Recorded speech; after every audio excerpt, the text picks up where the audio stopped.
So today's story is about a little girl named Madeleine McCann.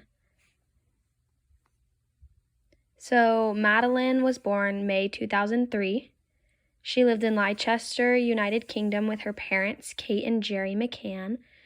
She had a brother named Sean and a sister named Emily. She was a loving little girl. Everybody loved her. If you asked anybody about her, they would tell you that she was just a warm little girl. She was just a life-enriching little person that would bring joy into everybody's life. On May 3rd, 2007, Kate and Gary McCann took their family on a vacation to Portugal. And the parents, Kate and Jerry, went out to dinner for the night and left Madeleine, her brother Sean, and her sister Emily at the hotel. So at the hotel that they were staying at, they had something called a rota system, and the rota system would come and check on the children while the parents are out at dinner. And so the rota system came and checked on the kids and said that everything was fine and that they were okay. And that becomes one of the biggest problems in the case, is not knowing exactly what happened because the rota system and the mother said two different things.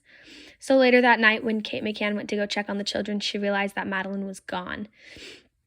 And when she realized Madeleine was gone, the first thing she asked was the caregiver and said, "Did you notice my daughter was missing?" And she said, "No, she was here," which doesn't actually line up with anything that was ever said.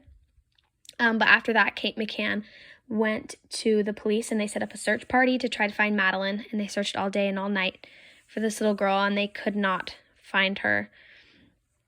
So this just gives you a look at where the apartments were to the tapas bar where the parents were staying. So the kids were in the apartments here and the parents were here at the bar, so they weren't that far. And when it got to the point that they couldn't find Madeleine, they called the border police and the airport staff and said that they need to look that far for Madeleine. And here's a look at the crime scene. So all kids were sleeping semi-close to each other. It was not a big apartment. And that night, the police issued a description of a man possibly holding a child. And that becomes another key point in this case, is that nobody could positively identify him holding Madeleine. Nobody could identify Madeleine in his possession. So that becomes a problem. And then they went from a missing persons case to a kidnapping case within days. Once it came out that a man could have possibly taken Madeleine, which again was not 100% factual evidence, they changed it to a missing persons case. So at that point, they said that it could possibly be an international pedophile because of where they were staying. They were in Portugal. And at that point, the Portuguese police chief came out to everybody in June of 2007 saying that the vital forensics clues, such as the DNA on the windowsill, which came back to be Madeleine's and her mom's, which makes sense, the door, everything, all the DNA in the room came back to be the children's and the parents'. He said that all forensics clues had been tampered with. And that the scene was not protected properly. The investigation then became nationwide news to try to find Madeleine. And unfortunately, she is still missing to this day. She was born in 2003, so she'd be the same age as most of the seniors here, so she would be about 17. So let's talk a little bit about this crime scene. So the patio door was unlocked, the front door was open, the window was tampered with, and the shutters had been jammed open. All fingerprints on the window belonged to the mother, Kate McCann. Madeleine McCann's siblings were in the same room when she was abducted. which doesn't make much sense since the nanny or caregiver came and checked on the children and said that they were there, and then all of a sudden one of them's missing, but not all three.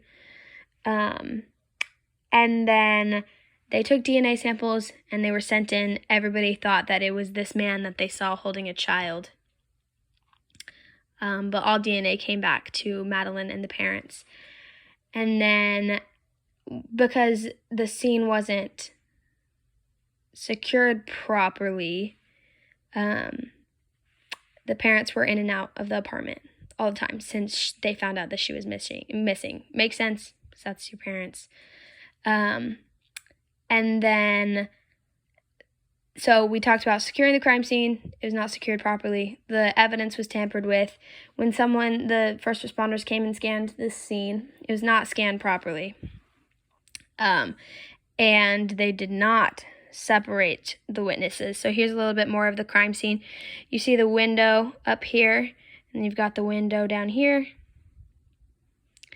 And then the car. There was DNA evidence in the car, but it came back to Madeleine. So then on September 6, 2007, the police interviewed Kay McCann. That's the mom and dad, and then her. This is the guy that they suspected did the crime. His name's Christian B.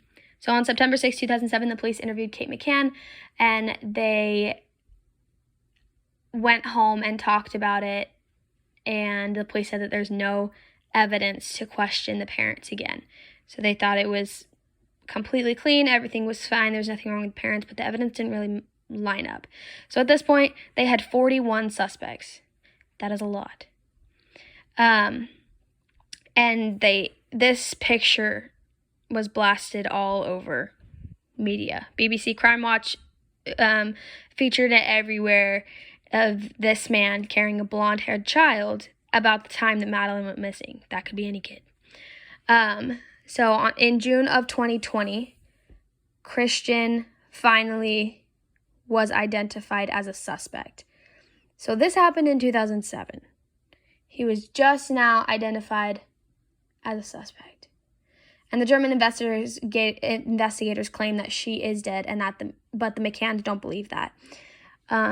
Statistically, it is proven that children, after 48 hours of them being kidnapped, the likelihood of them being alive is slim to none.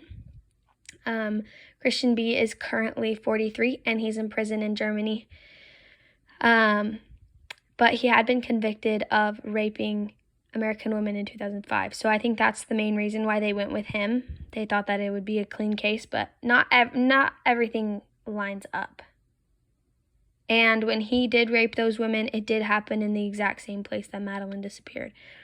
So if you look at everything from a different perspective, you can see that it doesn't really all line up, but the police found a suspect and he's in jail.